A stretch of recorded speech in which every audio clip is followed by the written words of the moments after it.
اعوذ باللہ من الشیطان الرجیم بسم اللہ الرحمن الرحیم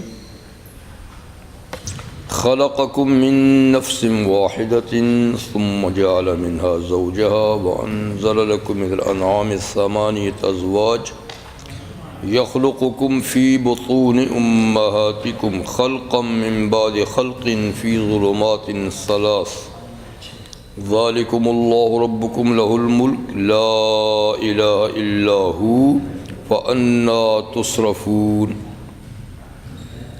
ان تکفروا فإن اللہ غنی عنکم ولا یرضی لعبادہ الکفر وإن تشکروا یرضہ لکم ولا تزر وازرة وزر أخرى ثم إلى ربكم مرجعكم فَيُنَبِّئُكُم بِمَا كُنتُمْ تَعْمَلُونَ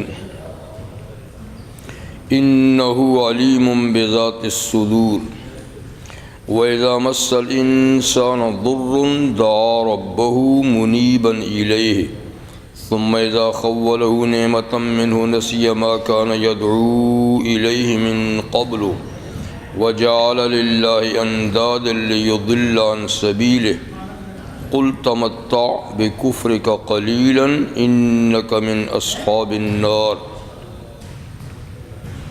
أمن هو قانت آناء الليل ساجدا وقائما يحذر الآخرة ويرجو رحمة ربه قل هل يستوي الذين يعلمون والذين لا يعلمون إنما يتذكر أولو الألباب قل يا عباد الذين آمنوا اتقوا ربكم للذين أحسنوا في هذه الدنيا حسنة وأرض الله واسعة إنما يوفى الصابرون أجرهم بغير حساب صدق الله العظيم سورہ زمر کی آیت نمبر 6 سے 10 تک آیات ابھی آپ کے سامنے تلاوت کی گئی۔ ان آیات مبارکہ سے پہلی آیہ کریمہ میں کائنات کی تخلیق، مخلوق، زمین، آسمان، چاند، سورج، یہ ساری مخلوق کی پیدائش کو اللہ نے اپنی توحید کی دلیل کے طور پر پیش کیا تھا۔ دن رات کا آنا جانا ہو گیا، یہ سب چیزیں۔ اب آیہ نمبر 6 میں اللہ تعالیٰ نسل انسانی کی تخلیق کو بطور دلیل کے پیش کرتے ہیں کہ انسانی نسل جو دنیا میں پھیلی ہے تو یہ کس طرح پھیلی ہے اور اس کو کس نے پیدا کیا اور کس نے پھیلایا ہے اور انسان کی تخلیق کس طریقے سے ہوتی ہے۔ تو فرماتے ہیں خلقکم من نفس واحدہ، اے لوگو اللہ نے تم کو ایک ہی نفس سے یعنی ایک ہی آدمی سے پیدا کیا ہے۔ نفس کے لفظ کے کئی معنی ہوتے ہیں۔ نفس سانس کو بھی کہتے ہیں، جی، نفس دل کی خواہش کو بھی کہتے ہیں، نفس بہنے والے خون کو بھی کہتے ہیں، اس کے 5-6 معنی ہیں، لیکن نفس انسانوں کو بھی کہتے ہیں، انسان کی ذات کو بھی کہتے ہیں نفس۔ تو یہاں نفس سے مراد آدمی ہے۔ پیدا کیا تم کو من نفس واحدہ، ایک ہی آدمی سے۔ وہ آدمی کون ہے؟ آدم، حضرت آدم علیہ السلام کہ جن کو اللہ تعالیٰ نے مٹی سے بنایا۔ پہلے اس کا جسم بنایا مٹی سے، پھر اس کے اندر اللہ نے اپنی روح ڈالی تو وہ مٹی گوشت پوست اور ہڈیوں کا مجموعہ بن کر جیتا جاگتا انسان ہو گیا۔ ثم جعل منها زوجها، پھر اللہ نے اسی نفس سے اس کا جوڑا بھی بنایا۔ اس کا جوڑا سمجھا اس کی بیوی۔ تو پہلے انسان کو مٹی سے بنایا، پھر اس کا جوڑا یعنی اس کی بیوی اسی سے بنایا، یعنی اس کی پسلی سے اللہ نے حضرت حوا کو پیدا کیا۔ اور پسلی چونکہ بنیادی طور پہ ٹیڑھی ہوتی ہے، اس لیے نبی کریم سے فرمایا کہ تخلیق کے لحاظ سے عورت کی تخلیق پسلی سے ہوئی ہے تو اس کے مزاج میں ٹیڑھا پن ہے، اس کے ساتھ اسی طریقے سے گزارا کرو۔ اگر اس کو سیدھا کرو گے تو توڑ دو گے، اور ٹیڑھی ہی رہتے ہوئے گزارا کرو گے تو گزارا چلتا رہے گا۔ توڑنے کا مطلب ہے کہ بات طلاق تک پہنچ جائے گی، مگر وہ سیدھی مزاج سیدھا نہیں ہوگا۔ یہ ایک تخلیقی بات ہے جی۔ تو خیر، ایک آدمی سے اللہ نے ایک آدمی کو پیدا کیا، پھر اس کی بیوی بنائی، اور جیسے کہ اسی کا ذکر اللہ تعالیٰ نے سورہ مومنون میں کیا ہے، اور اس کا ذکر سورہ نساء کے شروع میں بھی ہے۔ یا ایھا الناس اتقوا ربکم الذی خلقکم من نفس واحدہ وجعل منہا زوجہا وبث منہما رجالا کثیرا ونساء۔ پھر اللہ تعالیٰ نے ان دونوں میاں بیوی سے بے شمار مرد اور عورتیں دنیا میں پھیلا دیں۔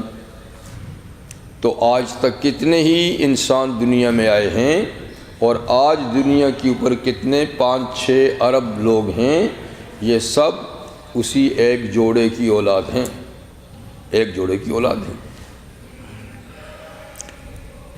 تو ایک دلیل تو یہ ہوئی کہ یہ سارا کام کس نے کیا؟ ایک آدمی سے اتنی مخلوق اللہ نے بنائی۔ دوسری دلیل وَأَنزَلَ لَكُمْ مِنَ الْأَنْعَامِ ثَمَانِيَةَ أَزْوَاجٍ، اور اللہ نے تمہارے لیے 8 قسم کے جانور بھی نازل کیے۔ 8 قسم کے جانور تو دنیا میں بے شمار ہیں، لیکن یہ 8 جانور جو ہیں خاص طور پر انسان کی خدمت کے لیے اللہ نے پیدا کیے ہیں، اور ان کا ذکر سورہ انعام، جو جانوروں ہی کے نام سے انعام، اس میں ہے۔ تو اس میں اللہ تعالیٰ ارشاد فرماتے ہیں 8 ازواج، یعنی 8 جوڑے ہیں۔ جوڑے کا مطلب یہ ہے کہ جوڑے تو 4 ہی ہیں، لیکن 4 مل کر 8 ہیں، وہ نر مادہ نا۔ 8 ازواج من الضأن 2، من الماعز 2، من البقر 2، من الابل 2۔ اونٹ جوڑا نر مادہ۔ اچھا، بقر کا لفظ جو ہے نا، یہ گائے اور بھینس دونوں کے لیے بولا جاتا ہے، یہ ایک ہی جنس ہے تقریباً۔ تو گائے بھینس دونوں نر مادہ جوڑا، اور بکری نر مادہ، اور بھیڑ نر مادہ، یہ 8 ہیں، ٹھیک ہے نا۔ اگر آپ بھینس کو الگ شمار کریں تو 10 بنتے ہیں، لیکن کیونکہ وہ گائے کی قسم ہے اس لیے وہ ایک ہی شمار ہوتے ہیں، بقر۔ تو 8 جوڑے تمہارے لیے جانوروں کے نازل کیے، اور یہی وہ 8 جانور ہیں جو قربانی میں بھی کام آتے ہیں۔ قربانی انہی کی ہو سکتی ہے، اس کے علاوہ اور کسی جانور کی نہیں۔ اگرچہ حلال جانور اور بھی ہیں، مگر قربانی صرف اونٹ، گائے بھینس، بھیڑ بکری کی ہوگی، اس کے علاوہ جی ہاں، تو کیوں نہیں ہوگی؟ اصل گائے بھینس دونوں ایک ہی جنس ہیں، سب جی، ان کو ایک ہی شمار کیا جاتا ہے۔ یہ دونوں بقر ہیں۔ اب جس علاقے میں بھینسیں زیادہ ہیں، باتوں قربانی بھینسوں کی ہوتی ہے۔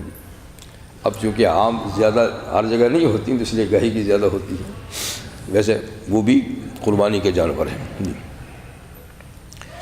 تو ان کو اللہ نے ذکر کیا، باقی اور بھی جانور ہیں، لیکن یہ انسانی مزاج سے بہت قریب ہیں، اسی لیے یہ گھروں میں باقاعدہ پالے جاتے ہیں، اور ان کو اللہ نے جسم تو بڑھا دیا ہے، لیکن اس کے باوجود اللہ نے ان کے مزاج میں انسانی خدمت کا جذبہ رکھا ہے، ورنہ یہ بگڑ جائیں تو کیا کر سکتا ہے۔ لیکن دیکھیے کتنے مطیع فرما بردار ہوتے ہیں، گھروں میں یہ پالے جاتے ہیں، اور ان کے لیے ان کو نازل کیا۔ تو نازل وہ چیز ہوتی ہے جو اوپر سے آتی ہے، اب جانور کوئی اوپر سے برستے تو نہیں ہیں، تو اس کے لیے نازل کا لفظ کہا، تو اس لیے اہل علم کہتے ہیں کہ یہاں نزول کا معنی تخلیق ہے، اوپر سے اتر نہیں بلکہ پیدا کرنا۔ ایسے ہی اللہ تعالیٰ نے کچھ اور چیزوں کے بارے میں بھی نزول کا لفظ فرمایا، جیسے سورہ حدید آئے گیا گیا، سورہ حدید لوہا، تو اس کے لیے فرمایا انزلنا الحدید، ہم نے لوہا اتارا۔ تو لوہا کوئی آسمان سے برستا تو نہیں ہے، زمین میں پیدا ہوتا ہے۔ اسی طرح اللہ تعالیٰ نے سورہ اعراف میں لباس کے لیے فرمایا جی کہ ہم نے لباس کو اتارا، حالانکہ لباس زمین سے پیدا ہونے والی چیزوں سے بنتا ہے، تو اس لیے نزول کا معنی یہاں پر کیا ہے؟ تخلیق، یعنی یہ چیزیں پیدا کی، یہ نہیں کہ کوئی اوپر سے برسائیں۔ لیکن بعض اہل علم یہ بھی کہتے ہیں کہ جس طرح آدم اور حوا جب جنت میں تھے اور ان کو جنت سے اتارا ہے، تو کچھ چیزیں اللہ نے اور بھی ان کے ساتھ جنت سے اتاری تھیں، جیسے حجر اسود اتارا ہے، جی حجر اسود جنت سے ہے نا، جیسے کہ خوشبو کے بارے میں کہ خوشبو بھی جنت سے ساتھ آئی ہے۔ تو اس طرح وہ کہتے ہیں کہ ہو سکتا ہے کہ یہ جانور بھی جنت سے ساتھ اتارے ہوں، لیکن یہ پکی بات نہیں۔ بعض یہ بھی کہتے ہیں کہ یہاں انزلہ کا لفظ جو ہے یہ نزول سے نہیں ہے، نزل سے ہے۔ نزل کہتے ہیں مہمانی کو۔ تو انزل علیکم کا مطلب یہ ہے کہ یہ جانور اللہ نے بطور مہمانی کے تمہیں دیے ہیں، جیسے مہمان کو گفٹ دیا جاتا ہے، تو اللہ نے یہ جانور بطور گفٹ تم کو دیے ہیں۔ خیر جو بھی صورت ہے، تو یہ 8 جانوروں کا ذکر کیا کہ اللہ نے اپنی مہربانی سے یہ تمہیں دیے ہیں اور یہ تمہارے خادم ہیں، تمہاری خدمت۔ یہ جانور انسان کے ہر طرح کام آتے ہیں، لیکن ان میں بیل، اونٹ یہ سامان اٹھانے کے بھی کام آتے ہیں، اور کنویں پہ چل کر پانی نکالنے کے بھی کام آتے ہیں۔ اسی طریقے سے دودھ بھی دیتے ہیں، دودھ بھی استعمال کیا جاتا ہے، ان کی کھال بھی استعمال ہوتی ہے، ان کا گوشت بھی استعمال ہوتا ہے، ان کے بال بھی استعمال ہوتے ہیں، اور ان سے کئی چیزیں بنتی ہیں۔ تو مطلب کہ ان کی ہر چیز آدمی کے لیے مفید ہے، اور یہ ہر لحاظ سے انسان کے لیے مفید ہیں یہ جانور۔ تو یہ یعنی کس نے پیدا کیے؟ اللہ نے۔ یہ 2 دلیلیں ہوں گی۔ تیسری، یخلقکم فی بطون امہاتکم خلقا من بعد خلق فی ظلمات 3، یہ بھی انسان کی تخلیق سے متعلق ہے کہ اے لوگو تم کو اللہ تمہاری ماؤں کے پیٹوں میں بناتے ہیں۔ کس طرح بناتے ہیں؟ خلقا من بعد خلق، ایک دفعہ پیدا کیا، پھر اس کو دوسری طرح، پھر تیسری طرح، پھر چوتھی طرح، یعنی آہستہ آہستہ ایک ہی دم تم پیدا نہیں ہو جاتے، بلکہ تمہاری تخلیق ماں کے پیٹ میں مرحلہ وار ہوتی ہے۔ اور کس طرح، اس کی تفصیل اللہ تعالیٰ نے سورہ مومنون بیان کی ہے۔ وَلَقَدْ خَلَقْنَا الْإِنسَانَ مِنْ صُلَالَةٍ مِنْ طِينٍ، کہ ہم نے پہلے انسان آدم علیہ السلام کو مٹی کے خلاصے سے بنایا، مٹی جمع کر کے اس سے اس کا جسم بنایا۔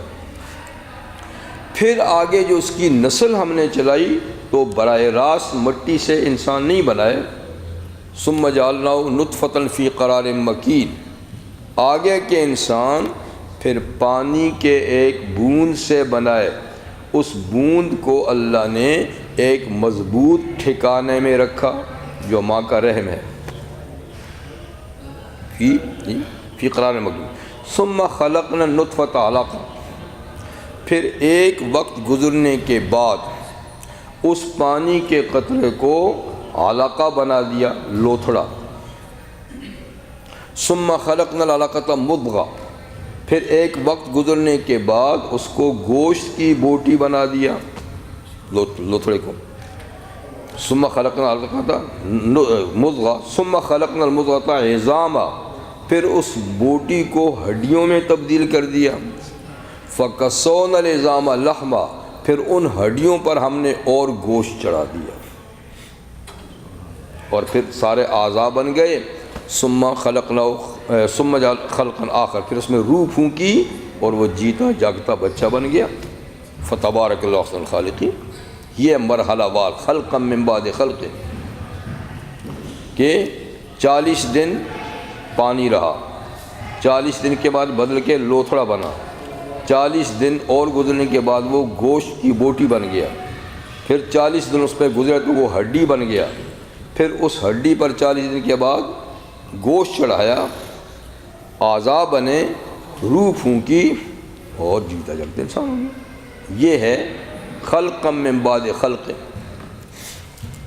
اور بنایا کہاں پر؟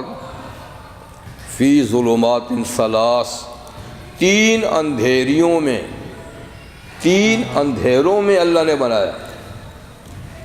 دنیا میں کوئی چیز اندھیرے میں نہیں بنتی، روشنی کرنی پڑتی ہے، اور ذرا روشنی گئی تو سارا کام ٹھپ ہو جاتا ہے، کارخانہ بند، مشینری اسٹاپ۔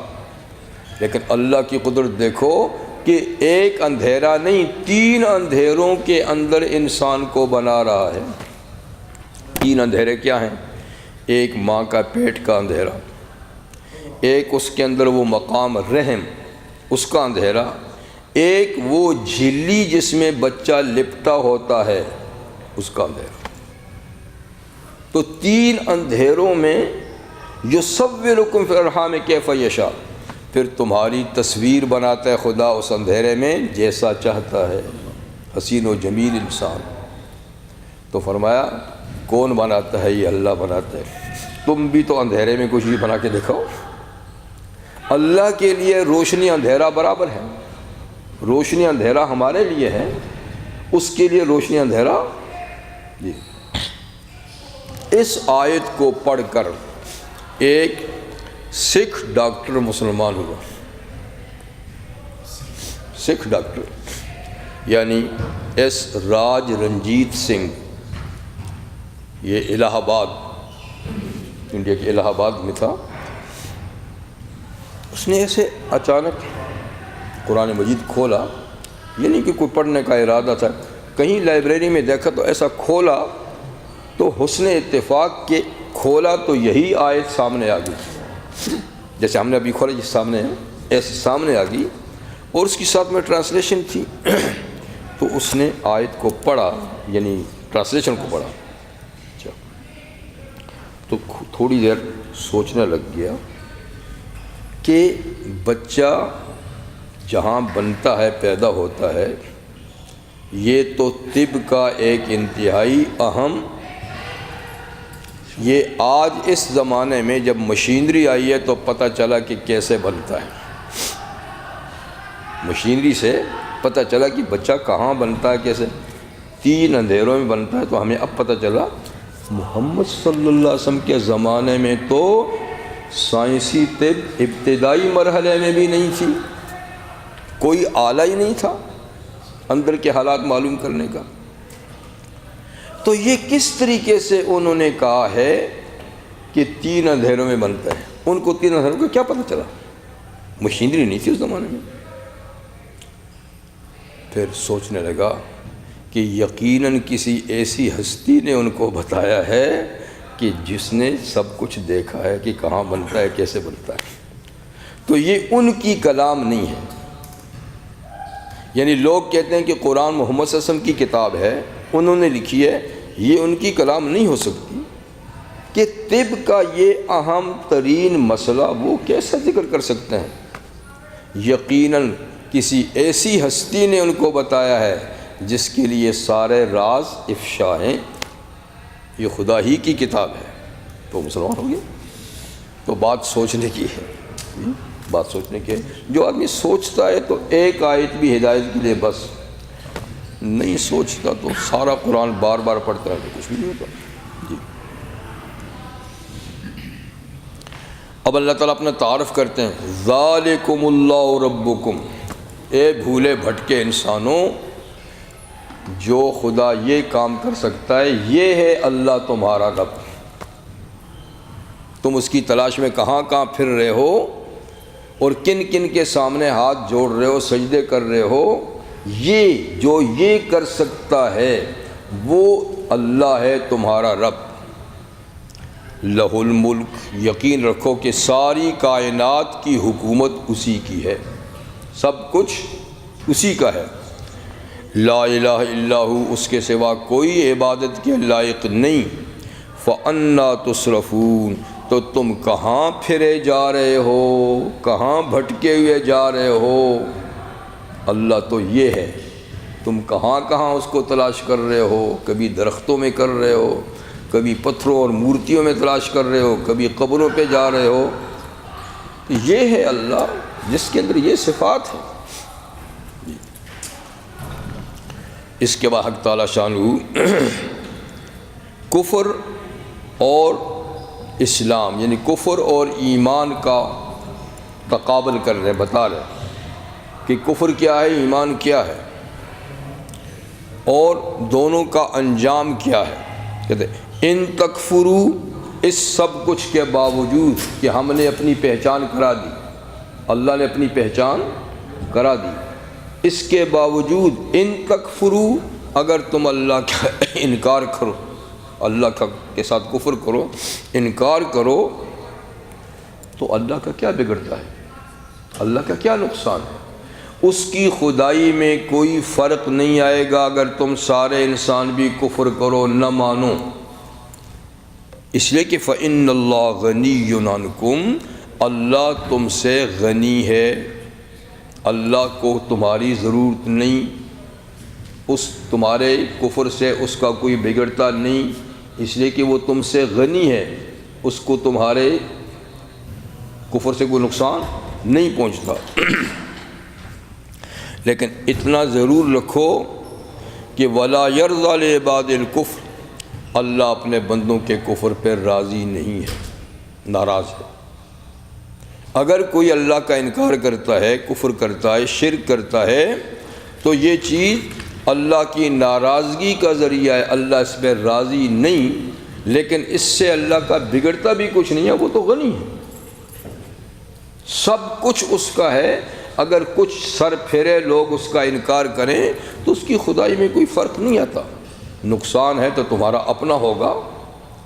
تو کسی کے ایمان سے خدا کی خدائی میں اضافہ نہیں ہوتا، کسی کے کفر سے اللہ کی خدائی میں نقصان نہیں آتا، اللہ ہر ایک سے غنی ہے۔ کفر یا ایمان کا نقصان یا فائدہ خود کافر یا مومن کو ہوگا، فائدہ مومن کو ہوگا، نقصان کافر کو ہوگا، اللہ کا کیا بگڑتا ہے؟ تو اللہ اپنے بندوں کے کفر پہ راضی نہیں۔ وَإِن تَشْكُرُوا يَرْضَوْا لَكُمْ، لیکن تم بجائے کفر کے شکر کرو تو اللہ تم پہ راضی اور خوش ہوگا۔ تو بندوں کے شکر پہ خدا راضی ہے، کفر پہ اللہ راضی نہیں۔ یہاں شکر کا لفظ کفر کے بدلے میں استعمال کیا، کفر کے مقابلے میں، حالانکہ کفر کے مقابلے میں ایمان ہوتا ہے، لیکن یہاں کفر کے مقابلے میں شکر۔ تو یہاں شکر سے وہ شکر مراد نہیں ہے جو عام معنی ہے کہ زبان سے کوئی کہتا ہے میں آپ کا شکریہ ادا کرتا ہوں، بلکہ یہاں شکر سے مراد 3 چیزوں کا مجموعہ ہے، ایک زبان سے، دوسرا دل کے اعتقاد سے، اور تیسرا جسم کے اعمال سے، کہ زبان سے بھی، دل کے یقین سے بھی، اور اپنے عمل سے بھی، یہ تینوں چیزیں جب مل جائیں تو یہ شکر مراد ہے۔ ٹھیک ہے، تو مطلب یہ ہے کہ جو آدمی زبان سے بھی اقرار کرتا ہے اللہ کی توحید کا، دل سے بھی یقین کرتا ہے اللہ کی توحید کا، اور پھر اپنے عمل سے بھی کام وہی کرتا ہے جو اللہ کی مرضی کے ہیں، تو یہ سارے کے مجموعے کا نام کیا ہے؟ شکر۔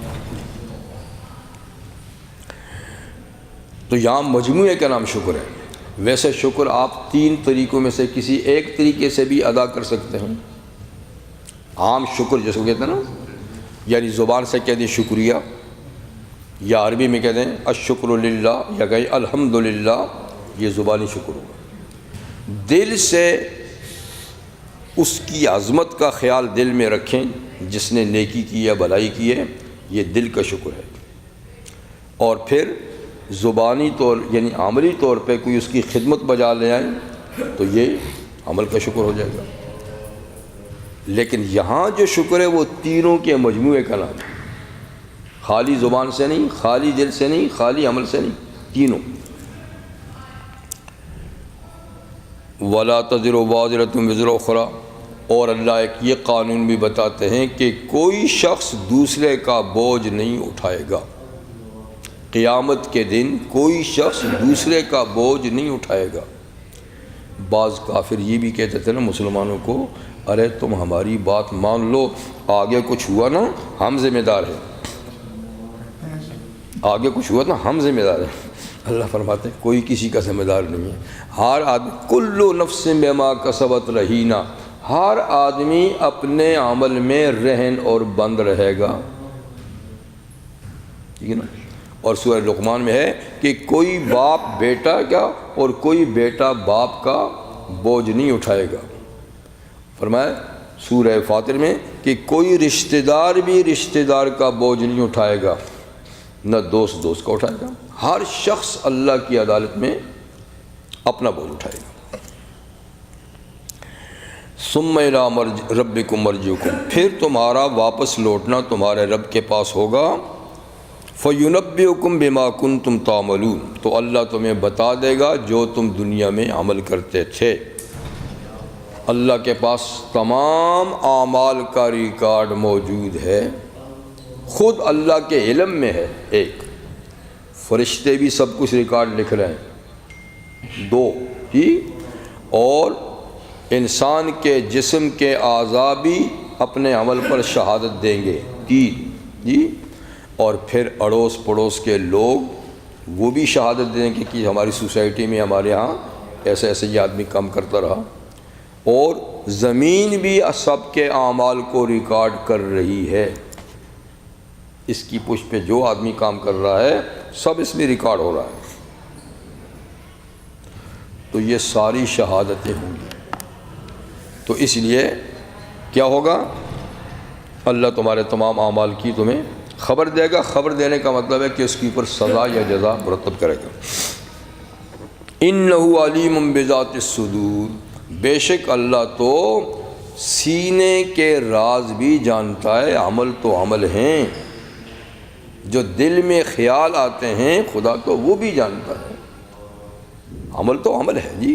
تو اللہ سے مطلب ہے کہ کوئی چیز پوشیدہ نہیں، جیسے سورہ لقمان میں ہے، اگر کسی کا عمل ایک ذرے کے برابر آسمانوں میں ہوگا یا زمین کی تہ میں ہوگا، جی کہیں بھی ہوگا ایک ذرے کے برابر، وہ اللہ اس کو لے آئیں گے، حاضر کر دیں گے کہ یہ تیرا عمل ہے۔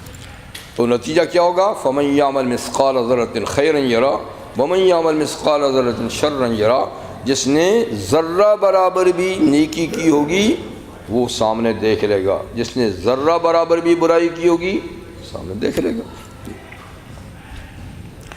اسی انسان کی ناشکری کے ایک پہلو کو اللہ بیان کرتا ہے کہ انسان کتنا ناشکر ہے، اس کو بیان فرماتے ہیں کہ وَإِذَا مَسَّ الْإِنسَانَ ضُرٌّ، انسان کو جب تکلیف پہنچتی ہے، بیمار ہو جاتا ہے جی، یا مالی لحاظ سے تنگ دست ہو جاتا ہے، یا اور کسی قسم کی اس کو پریشانی لاحق ہوتی ہے، تو کمزور اتنا ہے، دعا ربہ منیباً الیہ، تو اس مشکل اور تکلیف کو دور کرنے کے لیے اپنے رب کو پکارتا ہے، یا اللہ بس اب آپ ہی ہیں۔ جب تھک ہار جاتا ہے نا سارے اسباب اختیار کر کے، کوئی اسباب کے تھرو نہیں ہو رہا، اب کہتے ہیں یا اللہ بس اب آپ ہی رحم فرمائیں، تو منیباً پوری توجہ سے اللہ کی طرف اللہ کو دعا میں پکارتا ہے کہ میری مشکل کو آسان کر۔ اللہ تو پھر اللہ ہے، وہ تو ہزار ماؤں سے مہربان ہے۔ بگڑا ہوا بچہ ماں کے سامنے رو جائے تو اس کا دل تو اللہ ہے۔ تو جب یہ بھولا بھٹکا انسان تکلیف میں پڑھ کر اللہ کو پکارتا ہے تو اللہ اس کی تکلیف کو دور کر دیتا ہے، چاہے مومن ہے چاہے کافر ہے۔ لیکن کہتے ہیں ثم اذا خولہ نعمۃ منہ، پھر جب اللہ اس کی تکلیف کو بدل دیتا ہے اپنی نعمت سے، بیمار تھا صحت دے دی جی، اور پریشان حال تھا پریشانی کو دور کر دیا، تنگ دست تھا مالدار بنا دیا، بے اولاد تھا اولاد دے دی، یا کچھ بھی جی، تو مطلب ہے کہ تکلیف کو بدل کے نعمت دے دی. نسیا ما کان یدعو الیہ من قبل، بالکل بھول جاتا ہے اس کو جو پہلے اللہ کو پکارتا تھا. اللہ کو بالکل بھول جاتا ہے جو پہلے پکارتا تھا کہ یہ ہو. جب حالت بدلی اللہ کو بھول گیا.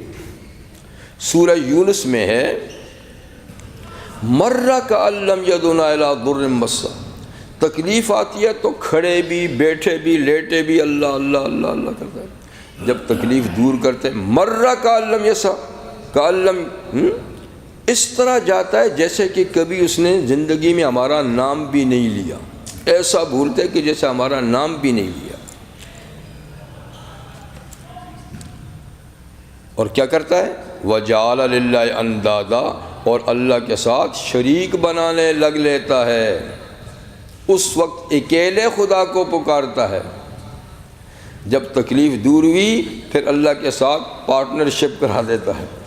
او جی ڈاکٹر صاحب کی مہربانی ہے، اس کی دوائی سے ٹھیک ہو گیا. ٹھیک ہے یہ سبب تو ہے، لیکن اس وقت تو ڈاکٹر صاحب کا نام نہیں لے رہا تھا. یا اللہ تو ہی شفا دے. انہوں نے تو مایوس کر دیا، اب تندرست ہوا. بڑی اچھی دوائی تھی، بڑا لائق ڈاکٹر تھا. اچھا تو پھر اللہ کا نام بیچ سے نکل گیا. یا کہتا ہے فلاں مزار پہ گیا تھا، لوگوں نے کہا تھا فلاں جگہ میں چلا جا تو یہ مشکل آسان ہو جائے گی، میں وہاں گیا تھا. ارے پہلے تو وہاں کی بات نہیں کر رہا تھا، اب تجھے مزار بھی یاد آ گیا. کہتے جی اب تو وہاں نذرانہ بھی دینا ہے مجھے، یہ نہیں کہ صدقہ دوں. اللہ نے شفا دی، اللہ نے تنگدستی دور کی، اللہ نے اولاد دی، شکر میں صدقہ دوں قربانی کروں؟ نہیں نہیں نہیں نہیں. پھر کہتا جی فلاں صاحب کی مہربانی سے یہ کام ہو گیا، فلاں جگہ جانے سے فلاں نے مجھے رستہ بتایا. تو اللہ کے ساتھ پھر کئی شریک ٹھہراتا ہے. لِيُضِلَّ عَن سَبِيلِهِ، تاکہ خود تو رستے سے بھٹکا ہے دوسروں کو بھی بھٹکا دے، اور دوسرے پریشان حالوں کو بھی رستہ غلط بتا دے کہ بھئی میری مشکل تو وہاں جانے سے آسان ہوئی تھی، تم بھی جاؤ. تو اس وقت کہیں جانے کی بات نہیں تھی، اس وقت صرف اے اللہ آپ ہی مشکل کو دور کر سکتے ہیں، آپ ہی دور کیجئے گا. اب کہتا نہیں یہ ایسا کیا تھا ایسا کیا تھا ایسا کیا تھا تو یہ کام ہو گیا. دوسروں کو بھی کہتا ہے ایسا کرو گے تو ہو جائے گا. یہ نہیں کہ میں نے خدا کو پکارا تھا کام ہوا، تم بھی اللہ کو پکارو. قل، اے محمد صلی اللہ علیہ وسلم ایسے لوگوں سے کہہ دے تمتع بکفر کا قلیلا، کب تک یہ دوغلی پالیسی کرو گے کہ مشکل میں مجھے یاد کرو گے اور مشکل ٹلی تو اوروں کو؟ یہ دوغلی پالیسی کب تک کرو گے؟ قل تمتع بکفر کا قلیلا، آپ فرما دیجئے اے ناشکر بندے تو تھوڑا سا دنیا میں فائدہ اٹھا لے، آخر آئے گا تو میرے ہی پاس. پھر میں پوچھوں گا کہ مشکلیں میں نے آسان کی تھیں یا فلاں نے کی تھیں. تو تمتع بکفر کا قلیلا، اپنی اس کفر اور ناشکری کے ساتھ دنیا میں تھوڑا سا فائدہ اٹھا لے. کب تک جیے گا؟ کب تک یہ کام کرتا رہے گا؟ انک من اصحاب النار، تو دوزخیوں میں سے ہے جو میرے ساتھ ایسا معاملہ کرتا ہے، تو دوزخیوں میں سے. اب اللہ تعالیٰ نیک اور بد آدمی کا تقابل کرتے ہیں کہ دیکھو نیکی بدی برابر نہیں، نیک اور بد برابر نہیں. اس دنیا میں تو تمہیں سارے برابر ہی نظر آ رہے ہیں کہ سب پر میں نے اپنی نعمتیں کی ہوئی ہیں. اچھا بھی کھا رہا ہے، برا بھی کھا رہا ہے، کافر بھی مومن بھی. جی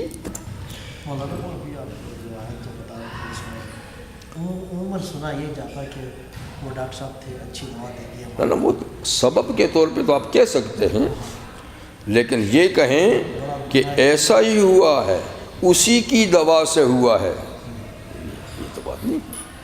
یہ تو بات نہیں. دوا میں اثر اللہ رکھتا ہے، کوئی ڈاکٹر صاحب نے رکھی ہے جی، وہاں وہ ذریعہ ہے. ذریعے کے طور پہ سبب کے طور پہ تو آپ کہہ سکتے ہیں، لیکن مسبب الاسباب تو اللہ تعالیٰ ہے. لیکن بعض لوگ بالکل کہتے ہیں نہیں جی اس کے ہاتھ میں شفا ہے. تمہیں کیا پتہ بھائی، اس کے ہاتھ میں شفا بھی دی ہے تو اللہ نے دی ہے۔ ایسے موقع پہ اللہ کو بھول جاتے ہیں، پھر سبب ہی کی طرف ساری باتیں منسوب کرتے ہیں۔ تو سبب تو ٹھیک ہے، اللہ تعالیٰ نے دنیا اسباب کے تحت بنائی ہے اور اس میں ہر چیز کا کوئی نہ کوئی سبب رکھا ہے، لیکن یہ تو دیکھو نا، یہ سبب ہے، مسبب الاسباب یہ نہیں ہے۔ تو عقیدے کی خرابی نہ ہو تو آپ سبب کی طرف منسوب کر سکتے ہیں، ٹھیک ہے، اچھا ڈاکٹر تھا، لائق ڈاکٹر تھا، کہہ سکتے ہیں اللہ نے یہ کہ اللہ نے اس کے ہاتھ میں شفا رکھی ہے، کہہ سکتے ہیں، لیکن یہ نہیں کہ آپ سب کچھ اسی کو سمجھنے لگے ہیں۔ امن هو قانت آناء اللیل ساجدا وقائما یحذر الآخرہ ویرجو رحمت ربہ، کیا وہ شخص قانت جو عاجزی کرنے والا ہے، قنوت کا ایک معنی ہوتا ہے نا عاجزی، تواضع، کسی کی بات ماننا، قنوت، ایک اس کا معنی ہوتا ہے سکون، قوموا للہ قانتین، اللہ کے سامنے کھڑے ہو تو پورے سکون اور توجہ سے کھڑے ہو، یعنی نماز میں جسم حرکت نہ کرے، نظر ادھر ادھر نہ ہو، سجدے کی جگہ میں ہو، ایسے کھڑے ہو کے اس کو کیا کہتے ہیں، اس کو قنوت کہتے ہیں۔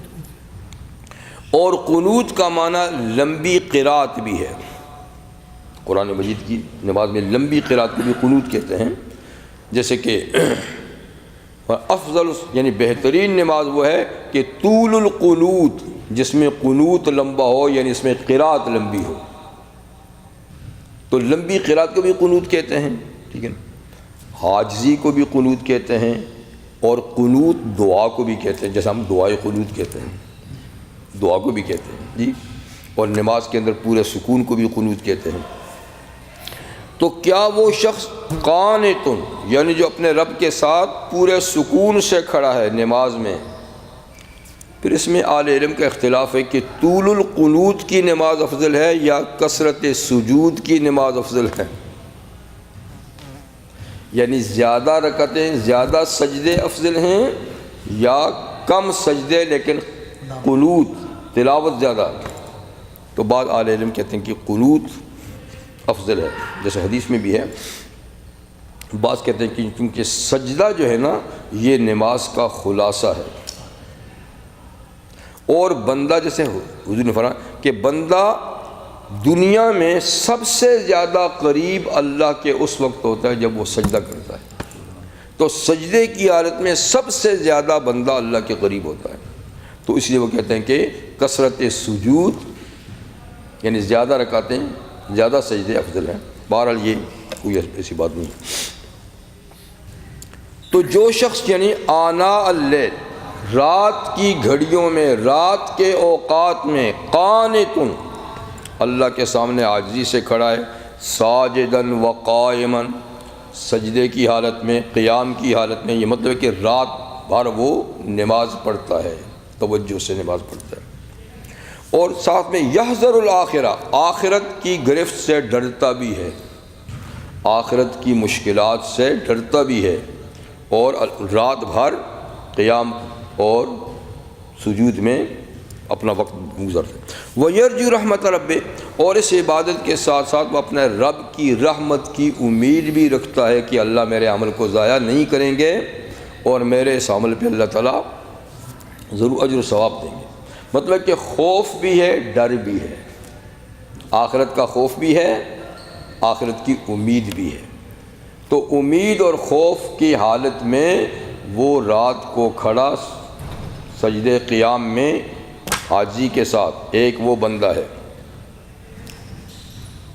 ایک وہ بندہ ہے، یعنی ایک وہ ہے جو رات بھر خراٹے لیتا ہے، کبھی اٹھ کے اللہ کے سامنے عاجزی نہیں کرتا، عبادت نہیں کرتا، آخرت کا اتنا خوف نہیں رکھتا جی، اور اللہ تعالیٰ کی رحمت سے اتنا امید نہیں رکھتا، ایک وہ ہے، ایک یہ ہے۔ تو مطلب یہ کہ دونوں برابر نہیں ہیں، دونوں برابر نہیں ہیں، دوسرے کا ذکر نہیں کیا، ایک کا ذکر کیا، مطلب کہ اس کے مقابلے والا برابر نہیں ہے۔ یہ ایسے ہی کہ قل فرما دیجئے حل یستوی الذین یعلمون والذین لا یعلمون، کیا علم والے اور بے علم برابر ہیں؟ یعنی جس طرح علم والے اور بے علم یہ برابر نہیں، اسی طریقے سے قانت آناء اللیل اور غیر قانت آناء اللیل یہ بھی دونوں برابر نہیں، یہ بھی دونوں برابر، جسے علم والا بے علم برابر نہیں، کہ علم والے کے لیے ساری باتیں روشن ہیں اور بے علم کے پاس اندھیرا ہی اندھیرا ہے۔ جیسے روشنی اندھیرا برابر نہیں، روشنی والا اندھیرے والا برابر نہیں، اس طریقے سے یہ بھی برابر نہیں، نیک اور بد۔ جی انما یتذکر اولو الالباب، اللہ فرماتے ہیں کہ اس بات سے صرف عقل والے ہی نصیحت حاصل کرتے ہیں، بے عقلوں کے سامنے یہ بات کوئی وزن نہیں رکھتی، عقل والے اس چیز کو سمجھتے ہیں۔ تو گویا اللہ تعالیٰ کے ہاں عقل والے لوگ کون ہیں؟ جو ان باتوں سے نصیحت حاصل کریں، جو اس سے نہ نصیحت حاصل کریں، اللہ کے ہاں وہ عقل والے نہیں، چاہے دنیا کے لحاظ سے وہ کتنے ہی باعقل باشعور کیوں نہ ہوں۔ اور یہ لوگ اگرچہ دنیا کے لحاظ سے بہت ہی سیدھے سادے کیوں نہ سمجھے جائیں، بھولے بھالے، پر اللہ کے نزدیک عقل والے وہی ہیں جو یہ نصیحت حاصل کرتے ہیں۔ تو یہ بات میں نے پہلے بھی عرض کی ہے کہ قرآن کی اصطلاح میں عقل والے کون ہیں؟ قرآن کی اصطلاح میں عقل والے کون ہیں؟ جو عقل معاد رکھتے ہیں۔ اور دنیا کے لحاظ سے عقل مند کون ہے؟ جو عقل معاش رکھتا ہے، ٹھیک ہے نا؟ تو جو عقل معاش رکھتے ہیں دنیا والے اس کو عقل مند کہتے ہیں، یعنی اس دنیا کے معاملات کو سمجھنا، زیادہ سمجھنا، اور زیادہ سے زیادہ راحت آرام کے اسباب پیدا کرنا، زیادہ سے زیادہ مال و دولت اکٹھی کرنا، زیادہ سے زیادہ سیاست، سائنس اور جتنے بھی علوم ہیں اس زندگی سے متعلق، جو اس کو زیادہ جانتے ہیں اس کو کہتے ہیں بڑا عقل مند ہے۔ ہم بھی کہتے ہیں عقل مند ہے، لیکن یہ عقل معاش ہے، اس زندگی کی عقل ہے۔ آگے کی جو نہیں سوچتا، اس کی تیاری جو نہیں کرتا، ٹھیک، تو وہ صرف عقل معاش رکھتا ہے، معاد نہیں۔ جو آگے کی مستقل زندگی کو سوچتا ہے، اس کی تیاری کرتا ہے، وہ یہاں کے لحاظ سے بے عقل ہی صحیح، لیکن آخرت کے معاملے میں سب سے زیادہ عقل مند ہوئی ہے۔ اسی کو قرآن کہتا ہے عقل مند، جو زیادہ سے زیادہ اللہ کو یاد کرتے ہیں، تو وہ عقل مند ہے، اس لیے کہ وہ ایک مستقل اور پائیدار اور خوشحال زندگی کے لیے کوشش کر رہے ہیں، تو وہ عقل مند ہیں۔ اور جو چند روزہ زندگی کو بنانے کے لیے ساری محنت اور کوشش کرتے ہیں اور مستقل زندگی کو انہوں نے برباد کر رکھا ہے، وہ تو بے عقل ہے، وہ تو بے عقل ہے، چاہے دنیا کی نظر میں کتنی عقل مند کیوں نہ ہوں۔ قُلْ يَا عِبَادِ الَّذِينَ آمَنُوا اتَّقُوا رَبَّكُمْ، اب پھر اللہ تعالیٰ کی طرف سے خطاب ہے اور نبی کریم صلی اللہ علیہ وسلم کو خطاب ہے کہ آپ اے میرے نبی میرے ان بندوں سے کہہ دیں جو ایمان لائے ہیں، ان سے کہہ دیں اتقوا ربکم، اے مومنو تم اپنے رب سے ڈرتے رہو۔ دوسرے تو نڈر ہیں، دوسرے تو نڈر ہیں، پر جو مومن ہیں کسی درجے میں ڈرتے ہیں، آپ ان کو مزید کہیں کہ وہ ڈرتے رہیں، کبھی نڈر نہ بنے، ڈرتے رہیں۔ ڈرتے رہو گے تو کیا ہوگا؟ اللہ سے ڈرتے رہو گے تو یہ ہوگا کہ اس کی نافرمانی سے بچو گے اور اس کی فرما برداری کرو گے، کیونکہ جو ڈرتا ہے نا تو پھر بات مانتا ہے، نہ ماننے سے ڈرتا ہے۔ تو آپ ایمان والوں سے کیا اتقوا ربکم، طرف سے ڈرو، یعنی اس کی نافرمانی سے ڈرو، تو کیا ہوگا؟ للذین احسنوا فی ہذہ الدنیا حسنہ، وہ لوگ جو اس دنیا میں احسنوا نیک کام کریں گے، اچھے کام کریں گے، حسنہ ان کو اچھائی ہی کا بدلہ ملے گا۔ للذین احسنوا فی ہذہ الدنیا، ان لوگوں کے لیے جو اس دنیا میں اچھے کام کریں گے، حسنہ آگے ان کو اچھائی ہی کا بدلہ ملے گا، اچھائی ہی کا بدلہ ملے گا۔ وَأَرْضُ اللَّهِ وَاسِعَةٌ، اور یہ بھی ان سے کہہ دیجئے کہ اگر کسی ایسی جگہ میں تم ہو جہاں تم اچھے کام نہیں کر سکتے، لوگ اس میں رکاوٹیں ڈالتے ہیں، تو خدا کی زمین وسیع ہے، اس کو چھوڑ کے دوسری جگہ میں چلے جاؤ۔ اللہ کی زمین تنگ تو نہیں ہے۔ اگر کسی جگہ میں تم کو نیکی سے روکا جا رہا ہے تو اس جگہ کو چھوڑ دو، ہجرت کر لو۔ تو یہ صورت کب نازل ہوئی ہے؟ یعنی نبوت کے درمیانی عرصے میں، تو 13 سال نبوت کے مکہ میں تھے، تو اس کے جو بیچ کا حصہ ہے نا، تقریباً نبوت کا 7 سال پر یہ صورت نازل ہوئی۔ اس وقت دین ایمان بچانے کے لیے 2 ہجرتیں ہو چکی تھیں حبشہ کی طرف جی۔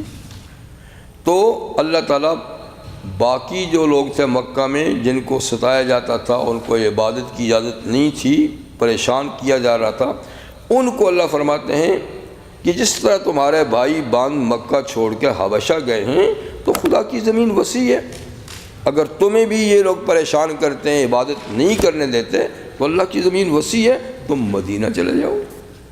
کیونکہ تیسری ہجرت پھر مدینہ منورہ کی طرف تھی نا، جس میں خود حضور صلی اللہ علیہ وسلم تشریف لے گئے، سب صحابہ بھی گئے، اور پھر حبشہ والے بھی مدینہ ہی میں آ گئے، لیکن یہ تیسری ہجرت ہے، 2 اس سے پہلے حبشہ ہو چکی تھی۔ تو اللہ کی زمین یعنی کشادہ ہے، تو اس میں ہجرت کا حکم ہے ایسی حالت میں کہ جب مومن کسی ایسی جگہ میں پھنس جائے جہاں اس کو اللہ کی عبادت نہیں کرنے دیا جاتا، تو وہاں سے ہجرت فرض ہو جاتی ہے۔ تو مکہ سے ہجرت فرض اس لیے تھی کہ وہاں عبادت کرنے کی اجازت نہیں تھی، وہاں یہاں سے چھوڑ دو۔ تو ہجرت کوئی آسان کام نہیں۔ حضور نے فرمایا شان الحجرت لشدید، یعنی ہجرت کا معاملہ بڑا سنگین اور بڑا سخت ہے، یہ کوئی آسان کام نہیں، لیکن کوئی کر جائے تو ثواب بھی اس کا اتنا عظیم ہے کہ فرمایا کہ جو ہجرت کر جائے ایسے مقام سے جی، تو پچھلے سارے گناہ معاف ہو جاتے ہیں۔ ان الاسلام یہدم ما کان قبلہ، آدمی جب کفر سے اسلام میں آتا ہے تو پچھلے سارے گناہ معاف ہو جاتے ہیں، کفر کے زمانے کے سارے گناہ معاف ہو جاتے ہیں کلمہ پڑھنے سے جی۔ وَإِنَّ الْحَجَّ يَهْدِمُ مَا كَانَ قَبْلَهُ، اور جو آدمی صحیح معنی میں حج کر کے آئے پچھلے سارے گناہ صاف ہو جاتے ہیں۔ وَإِنَّ الْهِجْرَةَ تَهْدِمُ مَا كَانَ قَبْلَهَا، اور تیسرا عمل ہجرت ہے کہ وہ بھی پچھلے سارے گناہوں کو، تو یہ کوئی آسان کام نہیں، تینوں کام بڑے مشکل ہیں۔ مذہب چینج کرنا کتنا مشکل ہے، ٹھیک ہے نا، اور اسی طریقے سے حج بھی آسان کام نہیں ہے، اس میں بڑی تکالیف ہیں، اور ہجرت پھر اس سے بھی زیادہ مشکل ہے۔ وطن چھوڑو، جائیداد چھوڑو، کاروبار چھوڑو، عزیز و اقارب کو چھوڑو، دوست احباب کو چھوڑو، یہ آسان بات تو نہیں ہے۔ پھر جس جگہ آدمی جاتا ہے پتہ نہیں آب و ہوا موافق ہوگی نہ ہوگی، پتہ نہیں کیسے لوگوں سے واسطہ پڑے گا، کیا پتہ وہاں کاروبار کیسا ہوگا جی، تو بے حد پریشانیاں ہیں، لیکن اس کے باوجود بھی جو آدمی ہجرت کر لے تو یہ بہت بڑا ثواب کا کام ہے۔ تو اب ہجرت ایک تو ایسی جگہ جہاں مکہ جیسے حالات ہوں، پھر تو فرض ہے، اب بھی فرض ہے، کوئی آپ کو نماز نہیں پڑھنے دیتا، کوئی آپ کو روزہ نہیں رکھنے دیتا جی، کوئی آپ کی ایسی عبادت، تو وہاں سے ہجرت فرض ہے، الا یہ کہ وہ آدمی معذور ہے، ہجرت کرنے پہ اس کو طاقت نہیں ہے، رستوں کا پتہ نہیں ہے، ٹھیک ہے نا، یا جسمانی لحاظ سے کمزور ہے، یا مالی لحاظ سے کمزور ہے، یا کچھ بھی ہے، تو وہ تو مجبور ہے۔ لیکن جو ہجرت کر سکتا ہے اس کو ہجرت کرنی فرض ہے، ایسی جگہ میں جہاں وہ فرائض انجام نہیں دے سکتا اسلام کے۔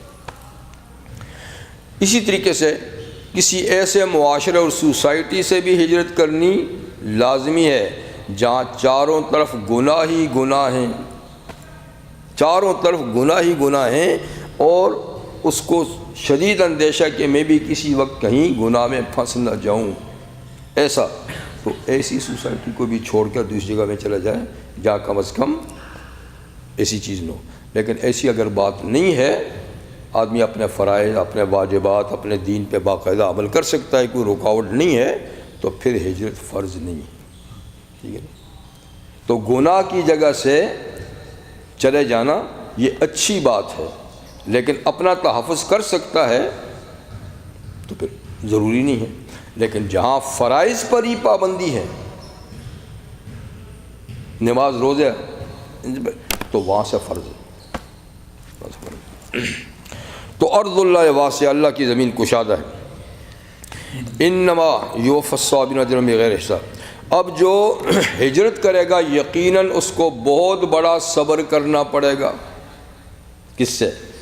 وطن سے بھی صبر کرنا پڑے گا، وہاں کوئی جائیداد ہے اس سے بھی صبر کرنا پڑے گا، وہاں دوست احباب ہیں، وہاں عزیز و اقارب ہیں، ان سے بھی صبر کرنا پڑے گا. تو ایک نہیں، اس کو کئی چیزوں سے صبر کرنا پڑے گا ہجرت کے لیے. لیکن اللہ فرماتے ہیں صبر کرنا پڑے گا، لیکن تمہیں پتہ ہے صبر بھی کیسی چیز ہے کہ اور ہر عبادت کے ثواب کی لمٹ ہے. اتنا ثواب دوں گا اتنا، لیکن صبر کے لیے کوئی لمٹ نہیں ہے. انما یوفی الصابرین اجرہم، بے شک صبر کرنے والوں کو ان کا ثواب بے حساب دیا جائے گا، بغیر حساب کے دیا جائے گا. تو صبر ایسی عبادت ہے. تو صبر دل کی عبادات میں سے، جیسے توکل ہے، جیسے شکر ہے، جی دعا ہے، یہ قلبی عبادات ہیں، جسم سے نہیں کی جاتی. تو صبر کرنے والوں کو مطلب کہ تو قرآن حکیم میں کوئی 90 مقام پہ صبر کا ذکر ہے. تو یہ اہم اصولوں اور ایسے ہی فرائض میں سے ہے کہ جیسے نماز فرض ہے صبر بھی فرض ہے، جیسے نماز فرض ہے توکل بھی فرض ہے. یہ فرائض ہیں، لیکن یہ قلبی فرائض ہیں، جسمانی نہیں ہیں. تو خیر صبر کرنے والوں کو بے حساب یعنی ثواب دیا جائے گا.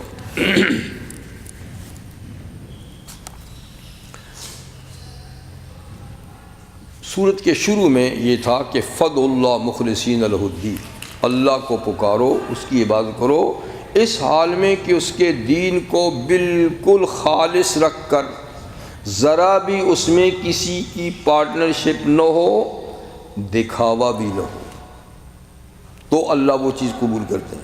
جس میں ریا اور دکھاوا آ جائے، یا اس میں اس کا بھی ہے اس کا بھی ہے، تو اللہ اس کو قبول نہیں کرتا. یہ بنیادی بات ہے.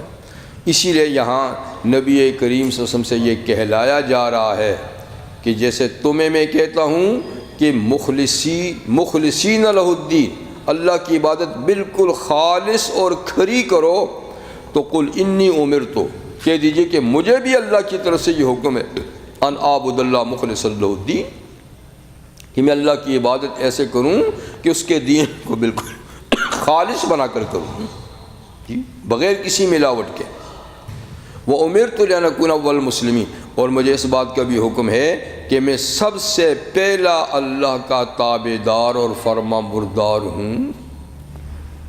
تو امت میں سب سے پہلا فرما بردار کون ہوتا ہے؟ خود نبی ہوتا ہے. پھر وہ اوروں کو اطاعت کی بات کرتا ہے، فرما برداری کرتا ہے کہ تم بھی ہو جاؤ. سب سے پہلا ہر امت میں اس کا نبی ہی اللہ کا فرما بردار ہوتا ہے. تو مسلمان کا لفظ یہ لغوی معنی ہے فرما بردار دنیا میں بھی، لیکن اصل حقیقت یہ ہے کہ اس کائنات سے پہلے بھی سب سے پہلے خدا کے فرما بردار عالم ارواح میں بھی اللہ کے نبی ہوتے ہیں. ابھی جسم میں روح نہیں آتی، روحوں کی جو کائنات ہے پہلے سے، وہاں بھی سب سے پہلے خدا کے فرما بردار کون ہے؟ نبی ہوتا ہے، پھر امتی ہوتے ہیں. تو دنیا میں آنے کے بعد بھی سب سے پہلے فرما بردار نبی ہوتا ہے، پھر اس کے بعد امتی ہوتے ہیں. جیسے نبی کریم نے فرمایا کنت نبیا و آدم بین التین بین الماء والتین، میں اس وقت بھی نبی تھا جب آدم علیہ السلام ابھی پانی اور کیچڑ کے درمیان، یہ بھی ان کا ڈھانچہ بھی نہیں بنا تھا، میں اس وقت بھی نبی تھا. یعنی عالم ارواح میں تو جب نبی تھے تو مطلب ہے سب سے پہلے فرما بردار تھا. تو عالم ارواح میں بھی نبی سب سے پہلے فرما بردار ہوتے ہیں، اور عالم اجساد میں آ کر بھی سب سے پہلے وہی فرما بردار ہوتے ہیں۔ قُلْ إِنِّي أَخَافُ إِنْ عَصَيْتُ رَبِّي عَذَابَ يَوْمٍ عَظِيمٍ، آپ یہ بھی فرما دیجئے کہ لوگوں میں ڈرتا ہوں اگر بالفرض میں نے بھی خدا کی نافرمانی کی، اپنے رب کی نافرمانی کی، تو بڑے دن کے عذاب سے میں بھی ڈرتا ہوں۔ مطلب کہ اللہ کا قانون سب کے لیے ہے، سب نافرمانوں کے لیے ہے۔ اگر میں اپنی اتنی علو شان کے باوجود، عظمت شان کے باوجود بھی نافرمانی کروں تو اللہ مجھے معاف نہیں کرے گا، مجھے بھی بڑے دن کے اندر۔ تو تم کون ہو سکتے ہو؟ جب میری یہ پوزیشن ہے تو تم کس طریقے سے خدا کے عذاب سے بے خوف پھرتے ہو؟ مجھے بھی خوف ہے۔ پھر تاکید کے طور پہ قُلِ اللَّهَ اعبدوا، قُلِ اللَّهَ ہونا یہ چاہنا اعبد اللہ، قل اعبد اللہ، لیکن یہاں لفظ بدلے، پہلے اللہ پھر اعبد، اس میں اور زیادہ کلام کو مضبوط کیا گیا ہے، ورنہ ترکیب یہ تھی کہ قل اعبد اللہ، میں اللہ کی بات کرتا ہوں، لیکن یہاں کہ قل اللہ اعبد، کہہ دیجئے کہ میں اللہ ہی کی عبادت کرتا ہوں اور کسی کی نہیں، اللہ ہی کی عبادت کرتا ہوں، اور کرتا ہوں بھی کیسی شان سے؟ مخلص لہ دینی، ایسا کہ اپنے دین کو خدا کے لیے بالکل خالص کر کے، ذرا بھی میری عبادت میں ملاوٹ کا شائبہ نہیں، ریا کا شائبہ نہیں۔ اب میری حالت تو یہ ہے، ٹھیک ہے نا، میری حالت تو یہ ہے، اب تم تو فاعبدوا ما شئتم من دونہ، تمہاری مرضی، اللہ کے سوا جس کی چاہو عبادت کرو، اگر میری بات نہیں مانتے تو پھر اللہ کے سوا جس کی چاہو عبادت کرو۔ میں نے اپنی پوزیشن واضح کر دی کہ میں اللہ ہی کی عبادت کرتا ہوں، اس طرح کہ اس کے دین کو خالص بنا کر۔ تم نہیں مانتے تو نہ مانو، پھر جس کی چاہو عبادت کرو جی۔ لیکن اس حقیقت کو یاد رکھو کہ غیر اللہ کی عبادت کر کے جاؤ گے کہاں؟ قل فرما دیجئے ان الخاسرین الذین خسروا انفسهم وعلیہم یوم القیامہ، نقصان اٹھانے والے وہ لوگ ہیں جنہوں نے اپنے آپ کو اور اپنے بیوی بچوں کو قیامت کے دن نقصان میں ڈالا، وہ ہیں نقصان والے۔ یہ تمہیں بتا دوں، یعنی جو خود بھی غلط رستے پہ چلے، بیوی بچوں کو بھی غلط رستے پہ ڈالا، یہ نقصان اٹھانے والے ہیں۔ اور کہاں؟ آخرت میں۔ دنیا کی بات اس لیے نہیں کرتے کہ دنیا میں فائدہ نقصان عارضی ہے، آج کوئی فائدے میں تو کل نقصان میں جا سکتا ہے، آج کوئی نقصان میں تو کل اس کو فائدہ بھی مل سکتا ہے۔ تو یہ کوئی فائدہ نقصان نہیں ہے دنیا میں، اصل فائدہ یا نقصان آخرت کا ہے۔ جو وہاں فائدے میں ہوا ہمیشہ فائدے میں، جو وہاں نقصان میں ہوا ہمیشہ نقصان ہے۔ تو اس لیے فرمایا کہ نقصان اٹھانے والے وہ لوگ ہیں جنہوں نے اپنے آپ اور اپنے آل و عیال کو قیامت کے دن نقصان میں ڈالا۔ الا ذالک الخسران المبین، خبردار رہو یہی کھلم کھلا نقصان ہے، سب سے بڑا نقصان ہے، کیونکہ اس کے بعد پھر فائدے کی کوئی امید نہیں ہے۔ تو اس فائدے نقصان کو سامنے رکھو، یہاں کے فائدے نقصان کو سامنے رکھ کے مت چلو کہ کفر اختیار کروں گا، گناہ کروں گا تو یہاں عیاشی ہوگی، مال ملے گا، یہ ہوگا وہ ہوگا، نہ یہ اس کی کیا بات ہے؟ وہاں کے فائدے نقصان کو سامنے رکھو، وہ دائمی ہے، یہ عارضی ہے، یہ عارضی ہے، اس کی کوئی بات نہیں ہے۔ یہاں تو ساری زندگی بھی کلفت اور تکلیف میں گزر جائے تو کوئی بات نہیں، اور کسی کی ساری زندگی خوشحالی میں گزر جائے تو کوئی بات نہیں۔ یہ تو عارضی معاملہ ہے، جو دائمی معاملہ ہے نا اس کو جانے کہ وہاں کا فائدہ دائمی، وہاں کا نقصان دائمی۔ بس کر دیں۔